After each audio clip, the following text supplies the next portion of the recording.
नमस्कार दोस्तों, कैसे हैं आप। आई होप आप सब बढ़िया होंगे और अपनी ज़िंदगी में बढ़िया कर रहे होंगे। तो रैशनल शिवम नाम से मेरा जो चैनल था वो हैक हुआ पड़ा है कुछ तकरीबन 10 दिन से। और मैं उस दौरान कुछ यात्रा वात्रा में था, तो उस टाइम थोड़े से एफर्ट्स कम थे। आई होप अब रिकवर करूँगा उसको जल्दी। I hope it get recovered soon. तो तब तक मैंने सोचा यार कि आप लोग तो मेरी या वीडियो बनाना एक तरह से ऑलमोस्ट इट्स लाइक ब्रीदिंग। किसी भी चीज़ पर बोलना या किसी भी चीज़ के खिलाफ बोलना या कुछ भी विवेचना करना अच्छा लगता है मुझे। तो मैंने सोचा कि यार रैशनल शिवम जब तक वापस नहीं आ रहा तब तक इसी चैनल पर बनाते हैं। ये भी मेरा एक पुराना चैनल था और चलो इसी पर बनाते हैं कुछ।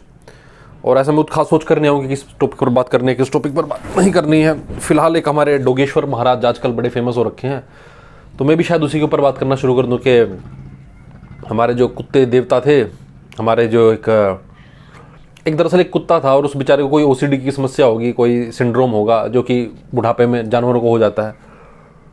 कान में कुछ फर्क हो जाता है तो एक ही जगह के चक्कर चक्कर चक्कर काटना शुरू कर देते हैं। तो वो उस बेचारे को वो समस्या होगी और वहाँ पर जितने लोग थे, जैसे उनको खबर मिलती है, मंदिर में एक घेरा बना दिया जाता है और उस कुत्ते के आसपास चक्कर खूब लगाने शुरू हो जाते हैं, है ना।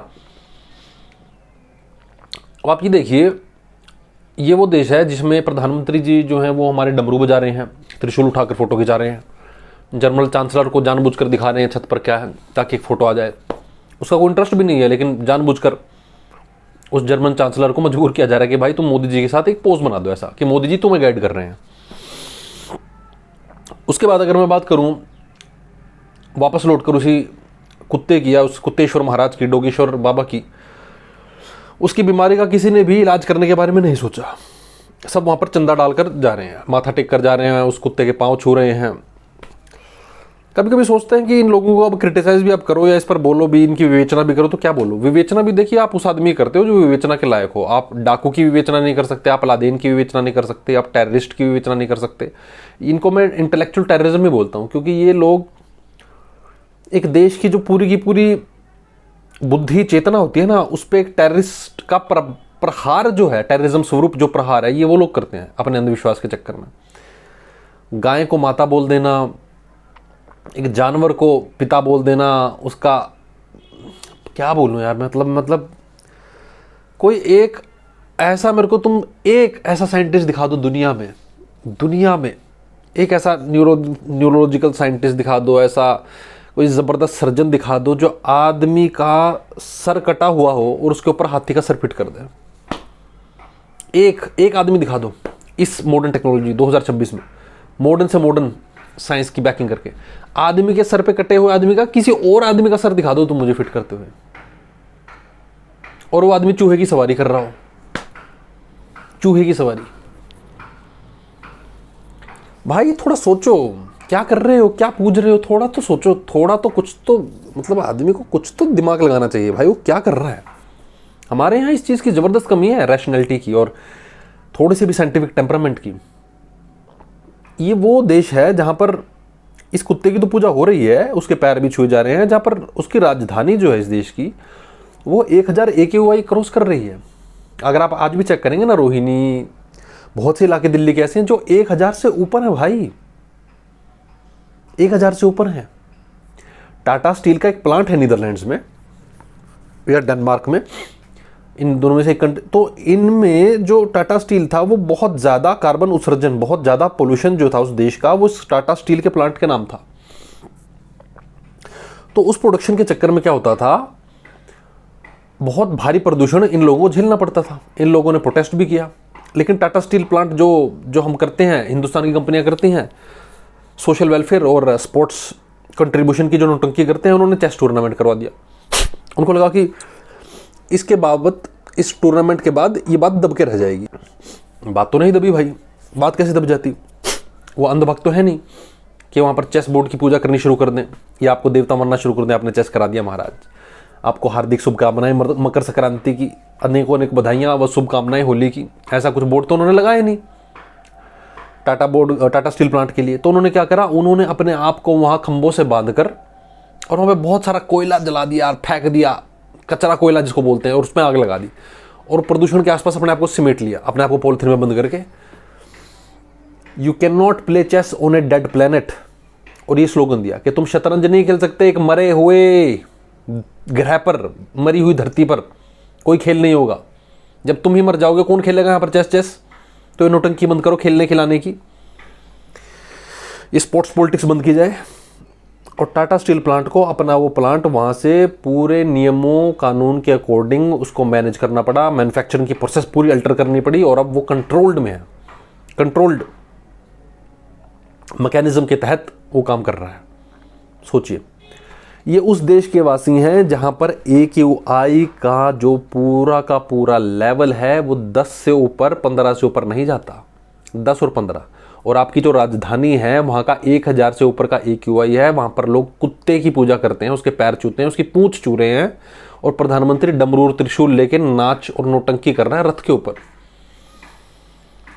ये फर्क इसलिए मेरे भाई क्योंकि तुम हर चीज को सोचना समझना, विवेक से उसके बारे में अपनी बुद्धि से उसका रीजन, उसकी जड़ समस्या को पकड़ना, वो तुमने बंद कर दिया है। एक कुत्ता जिसको फटाफट एक डॉक्टर की जरूरत है। अभी नोएडा में एक लड़का मर गया 27 साल का।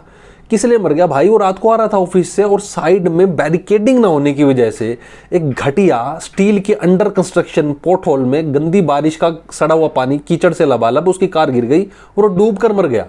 फायर ब्रिगेड भी आ गया, नेशनल डिजास्टर मैनेजमेंट वाले भी आ गए, लेकिन उस लड़के को नहीं बचाया जा सका। क्यों? क्योंकि उन्होंने कहा कि पानी बहुत ठंडा है। ये फायर ब्रिगेड वालों का क्लेम है, एक्चुअल में क्लेम है। वहां पर जो डिलीवरी बॉय है उसने बताया, क्योंकि वो गया था नंगा होकर उसको बचाने, कपड़े वपड़े उतार के, कि यहाँ पर तो स्टील होगा, हम तो मर मुर जाएंगे, और पानी है, ये तो ठंडा पानी है। उनके पास बोट थी, उनके पास क्रेन थी जिसमें रस्सा लटकाकर किसी को भी बचाया जा सकता है। एक भी आदमी उस जरा से तालाब में, उस पानी से भरे हुए पोर्ट होल में, जो मैन्युफैक्चर्ड पोर्ट होल था, नेचुरल भी नहीं था, जिसमें गहराई भी नहीं थी, उस सड़ी हुई जगह पर जाने को तैयार नहीं हुआ, क्योंकि उन्हें लगता है कि पानी ठंडा है और एक आदमी की जान की कौड़ियों में कीमत है। चूहे की जान की जितनी कीमत होती है ना, वैसे उस आदमी की जान की कीमत है। ये उन आदमियों को एक्चुअल में मानना होगा, नहीं तो जाते उसको बचाते भाई। एक आदमी जो कूद गया, उसने नहीं सोचा उसके अंदर कोई स्टील, कुछ लोहा, कुछ नहीं घुपा, उसको पानी ठंडा नहीं लगा, लेकिन वो बचा नहीं पाया। क्यों? क्योंकि उसको रस्सी से बांधा नहीं गया था ढंग से, उसको बोट नहीं प्रोवाइड की गई थी। जिनके पास बाकायदा इस चीज की ट्रेनिंग है, फायर ब्रिगेड वाले, उसको आदमी की जान बचाने के लिए नहीं कूदे। ये है इस देश में एक सॉफ्टवेयर इंजीनियर, एक इंसान की जान की कीमत। इससे पहले कुंभ के मेले में हुए हादसे देख लो तुम। डेनमार्क के खिलाड़ी, हाँ नीदरलैंड के खिलाड़ी यहाँ पर खेलने से मना कर रहे हैं। बैडमिंटन टूर्नामेंट, वर्ल्ड नंबर 3 जो बैडमिंटन चैंपियन है, वर्ल्ड नंबर 1 जो बैडमिंटन चैंपियन है, उन्होंने फाइन देना $5000, डॉलर्स, याद रखिए डॉलर्स दे देंगे, लेकिन इंडिया में नहीं आएंगे, इंडिया में नहीं खेलेंगे, क्योंकि 1000 AQI है। खिलाड़ी को क्यों बुला रहे हो भाई? इस गैस चैम्बर में दिमाग खराब हो गया तुम्हारा? हेल्थ ऐसी तैसी करनी है हमने अपनी? लोग मना कर रहे हैं। प्रधानमंत्री डमरू डम डम डम डम डम डम डम।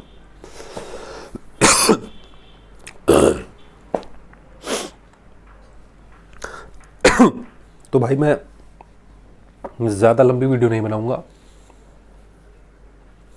ये बस मैंने ये बताने के लिए बनाया कि रैशनल शिवम का अगर दूसरा सोर्स होगा तो ये चैनल होगा, और मैं पुराने चैनल को भी वापस रिकवरी करने की पूरे कोशिश करूंगा, जल्द से जल्द उसको वापस रिकवर किया जाए ताकि रेगुलर वीडियोस आपको मिले। मुझे वीडियोस बनाना है सिर्फ इसलिए पसंद नहीं है मेरे भाई के वो प्रदर्शित होती हैं या चैनल आगे बढ़ता है। मुझे खुद नॉलेज गेन करने में बहुत मज़ा आता है, आप लोगों को बताने में मज़ा आता है आसपास के करंट इवेंट्स, और उसको फिर अपनी इंडिजीनियस फिलोसफी कह लो या जो भी सोच कह लो, उसके तहत आपको बताने में मैं आनंद का अनुभव करता हूँ यार। मैं कोशिश करता हूँ कि हम थोड़ा सा आगे बढ़ें एज ए नेशन, थोड़ी सी हमारी सोच डेवलप हो, थोड़ा सा हम सोचना शुरू करें। हम क्यों एक कुत्ते को पूज रहे हैं? क्योंकि वो हमारे भगवान को पूज रहा है। क्या किसी ने चक्कर लगा लिए भगवान के, तो क्या वो इतना बड़ा हो गया कि आप उसको भगवान बना दें? तो फिर तो कोई भी आदमी जो वेशभूषा अपनी चेंज कर लेगा, पीले वस्त्र धारण कर लेगा और भगवान का नाम ले देगा, उस व्यक्ति को भी आप भगवान बना देंगे कि नहीं बना देंगे? बना देंगे ना। एग्जैक्टली आपने ही किया, आपने हर साधु को भगवान बना दिया है, क्योंकि वो खास एक पैटर्न में आपके 4 कौड़ी का जो दिमाग है, जो बिल्कुल ही इरेशनल अंधविश्वास से झगड़ा हुआ गोबर भरा दिमाग है, उसके अकॉर्डिंग वो काम कर रहा है। उससे बाहर निकल मेरे भाई, मेरे दोस्त। मिलते हैं जल्दी अगली वीडियो में। लाइक शेयर सब्सक्राइब और कमेंट कर देना जल्दी, क्योंकि मैं वीडियोज़ बनानी स्टार्ट कर रहा हूँ इस चैनल पर, नहीं तो अगले चैनल पर जरूर आऊँगा मैं। और जब तक अगले चैनल पर नहीं आता तो आप इस चैनल को जरूर सब्सक्राइब करें, कमेंट करें और बताएं कि आपको ये वीडियो कैसी लगी। लाइक शेयर सब्सक्राइब जरूर करें ताकि मुझे हौसला मिले। एक चैनल हैक हो जाता है तो भाई आदमी वैसे ही पस्त हो जाता है। मिलेंगे जल्द अगली वीडियो में, बहुत जल्द अगली वीडियो में मिलेंगे। तब तक के लिए ध्यान रखें अपना। वंदे मातरम। और आगे बढ़ाते रहें इस देश को और अपनी सोच को।